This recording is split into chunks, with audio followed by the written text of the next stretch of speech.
पर्यावरण संरक्षण अधिनियम 1886, the environment protection act 1886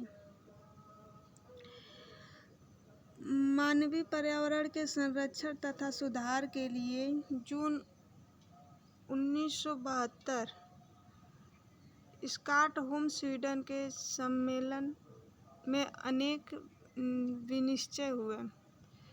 Bharat Stockholm सम्मेलन का सदस्य था और उसमें हुए विनिश्चयों के प्रति शपथबद्ध।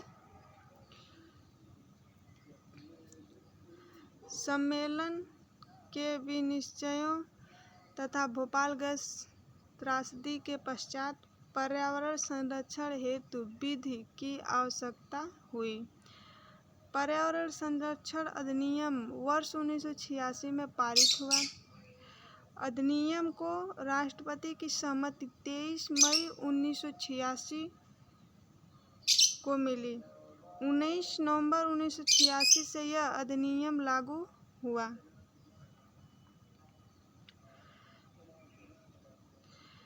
यह अधिनियम संपूर्ण भारत पर लागू होता है। अधिनियम के विभिन्न उपबंधों को विभिन्न तिथियों व क्षेत्रों में लागू किए जाने की शक्ति केंद्र सरकार के पास है। अधिनियम में कुल 4 अध्याय तथा 26 धाराएं।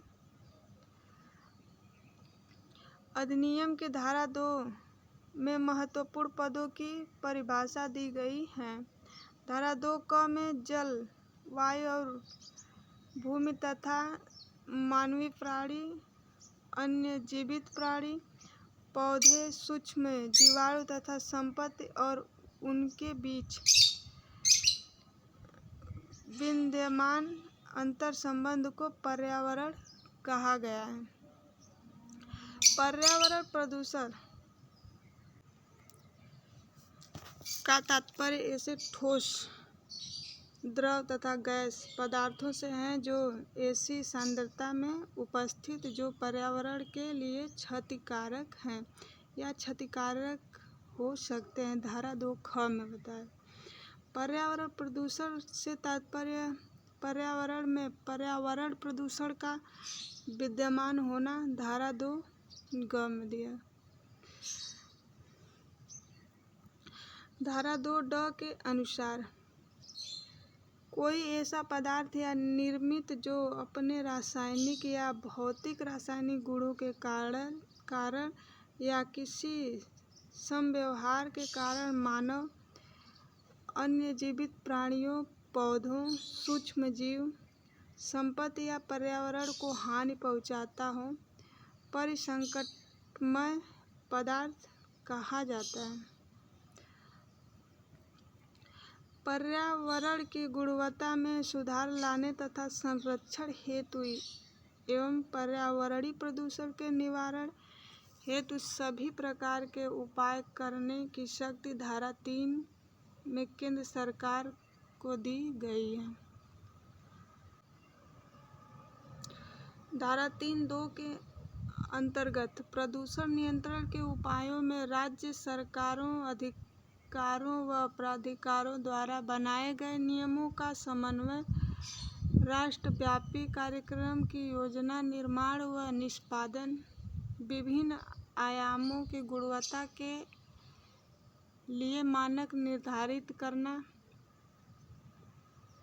प्रदूषण के उत्सर्जन का मानक निर्धारण, विनिर्माण प्रक्रियाओं, सामग्री और पदार्थ की जांच, समस्याओं का अन्वेषण और अनुसंधान, प्रयोगशालाओं की स्थापना, पर्यावरणीय विषयों की सूचनाएं एकत्र करना तथा प्रचार प्रसार करना तथा प्रदूषण निवारण हेतु नियम पुस्तिकाएं, संहिताएं या मार्गदर्शिकाएं तैयार करना व अन्य उचित कार्यवाही करना शामिल है। केंद्रीय प्रदूषण नियंत्रण बोर्ड देश में प्रदूषण नियंत्रण के कार्यान्वयन की सर्वोच्च संस्था है। धारा 3 प्रदत्त शक्तियों के प्रयोग या कृत्यों के निर्वाह के लिए केंद्र सरकार प्राधिकरणों का गठन कर सकती। धारा 3(3) में दिया है। राष्ट्रीय हरित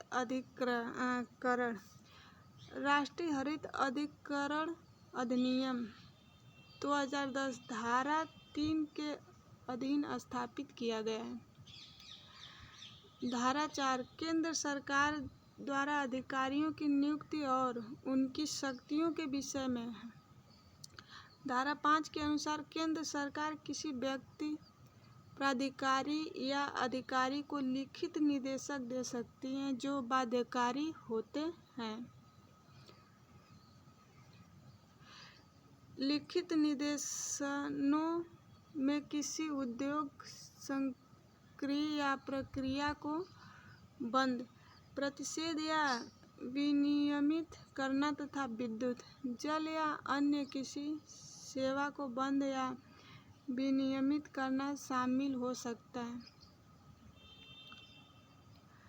धारा 5 किसी निदेशक की अपील राष्ट्रीय हरित अधिकरण अधिनियम 2010 ने पारित होने के पश्चात से राष्ट्रीय हरित अधिकरण में की जाएगी। धारा 6 पर्यावरण प्रदूषण की विनियमन करने के लिए नियम बनाने की शक्ति केंद्र सरकार को प्राप्त है। धारा 7 उद्योगों, संक्रिया प्रक्रिया को निर्धारित मानक से अधिक मात्रा में उत्सर्जन या निस्सारण करना प्रतिषिद्ध किया है।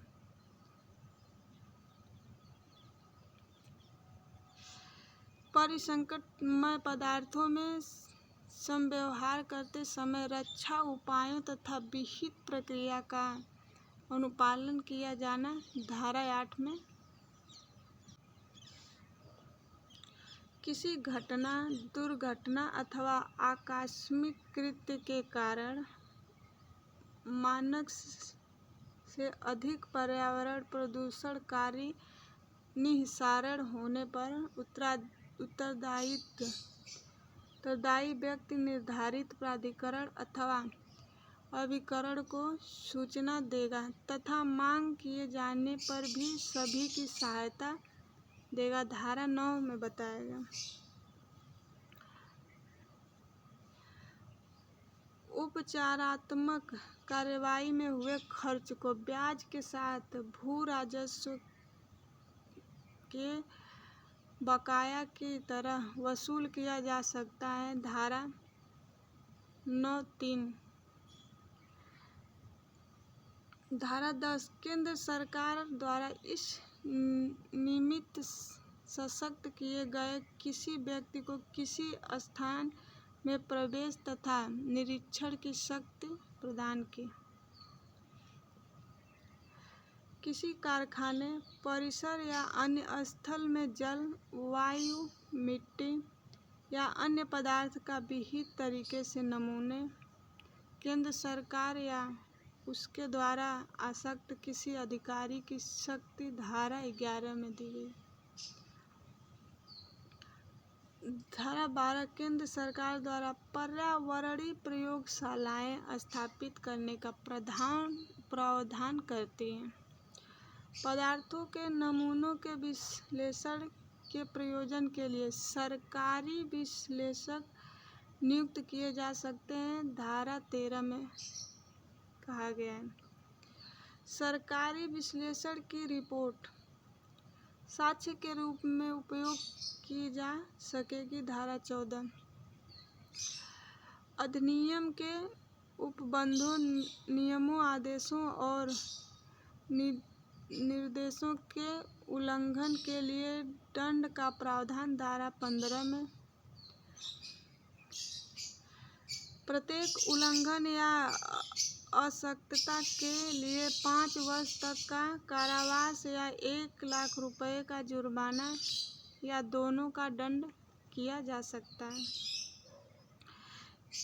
यदि उल्लंघन या असफलता जारी रहती है तो अतिरिक्त जुर्माने के रूप में दोष सिद्ध प्रथम असफलता के पश्चात प्रत्येक दिन के लिए 5,000 रुपये तक के जुर्माने से दंडित किया जाना की व्यवस्था है।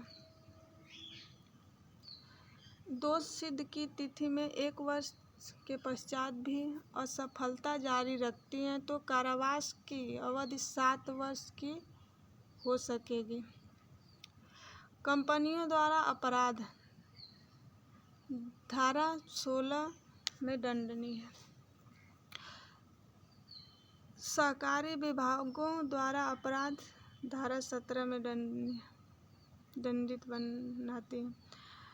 सद्भावनापूर्वक की गई कार्यवाही के लिए संरक्षण अर्थात कोई भी वाद या विधिक कार्यवाही न चलने पर उपबंध करती है धारा 18।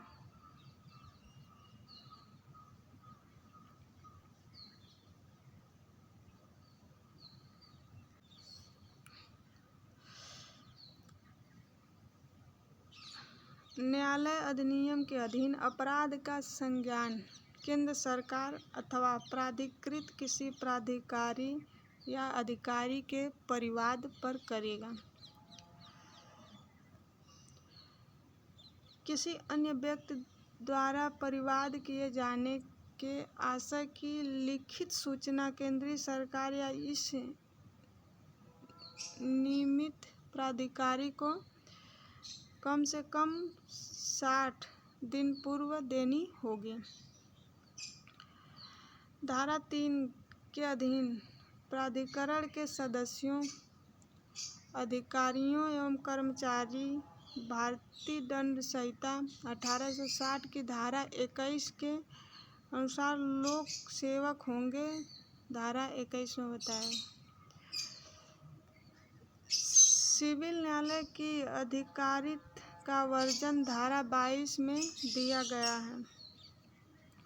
धारा 23 के अनुसार केंद्र सरकार आवश्यक लगने पर किसी अधिकारी, राज्य सरकार या प्राधिकरण को अपनी शक्तियां और कृत्य प्रत्यायोजित कर सकती है। प्रत्यायोजित करने वाली शक्तियों में धारा 3 के अधीन अधिकरण गठित करने की शक्ति तथा धारा 25 में दी गई नियम बनने की शक्ति शामिल नहीं है।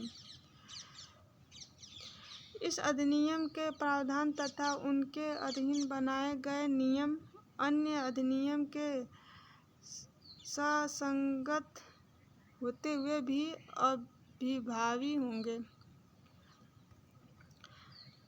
नियम बनाने की शक्ति का प्रावधान धारा 25 में केंद्र सरकार को है। अन्य उपयोगी तथ्य।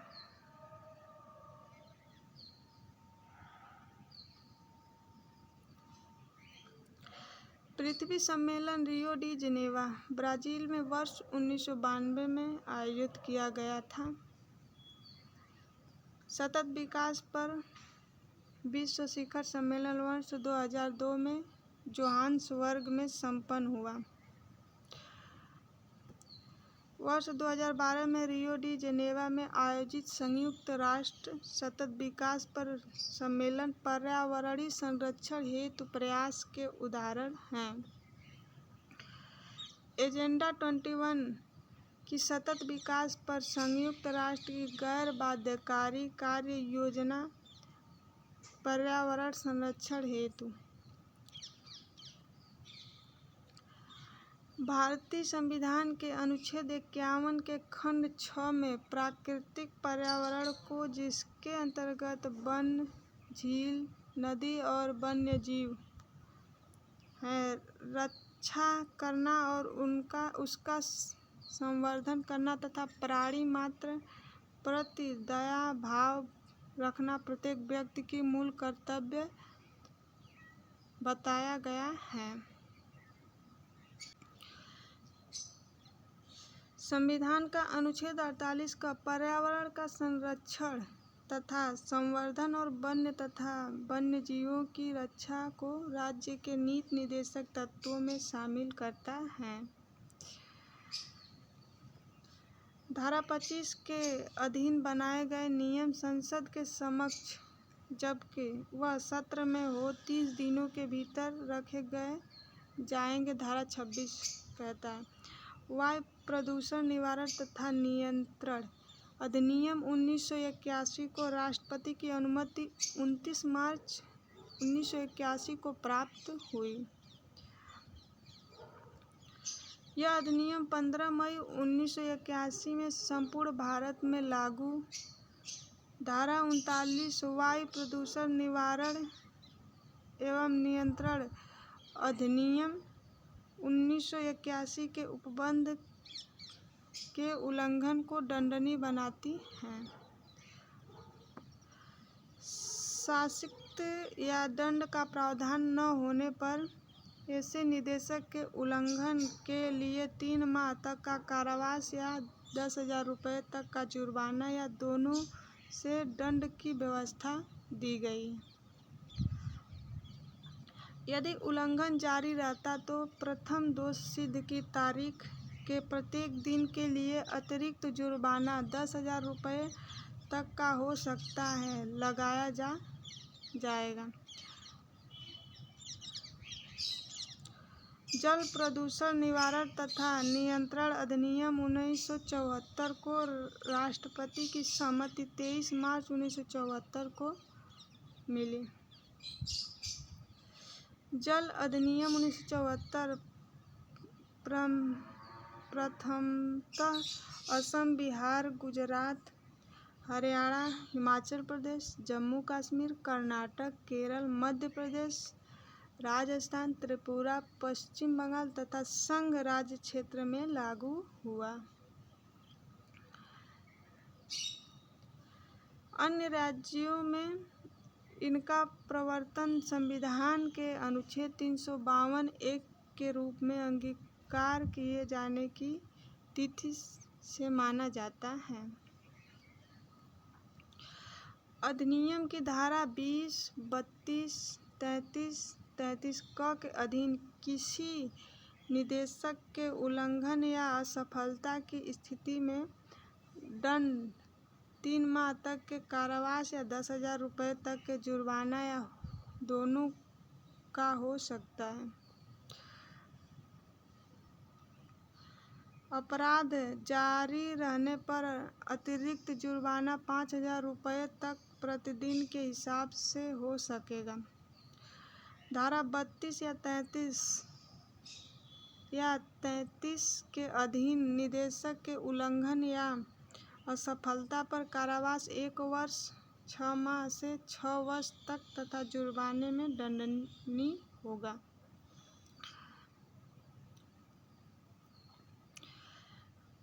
अपराध जारी रखने पर प्रत्येक दिन के लिए 5,000 रुपये तक का अतिरिक्त जुर्माना लगाया जा सकेगा।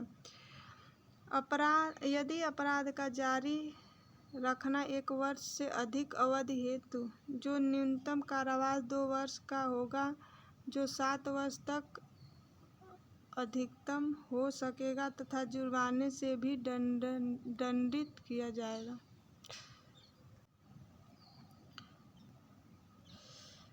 धारा 42 के अनुसार केंद्रीय या राज्य जल बोर्ड द्वारा भूमि पर लगाए किसी स्तंभ, थंब या खूंटे को या प्रस्तुत अंतर्लिखित या रखी गई किसी सूचना या अन्य पदार्थ को नष्ट करना, गिराना, हटाना आदि किसी प्राधिकृत व्यक्ति के कर्तव्य पालन में बाधा डालना, अपेक्षित जानकारी को न दे पाना या किसी दुर्घटना या घटना की सूचना देने में असफल रहना या मिथ्या रूप में देना 3 माह तक के कारावास या 1,000 रुपये तक के जुर्माने या दोनों में दंडनीय है। धारा 24 के अधीन प्रतिषेध के उल्लंघन में प्रदूषण पदार्थ आदि के बेन के लिए सरिता या कुएं का उपयोग करना। धारा 25 के बिना बोर्ड की पूर्व सहमति के नए निस्सारणों या निष्कामों की स्थापना तथा धारा 26 के अधीन किसी नदी या कुएं या मलन या भूमि पर कोई मल या व्यावहारिक बहिस्राव करना क्रमशः धारा 43 तथा 44 के अधीन 1 वर्ष 6 माह न्यूनतम तथा 6 वर्ष अधिकतम कारावास जुर्माना तथा जुर्माने में दंडनीय है। Thank you.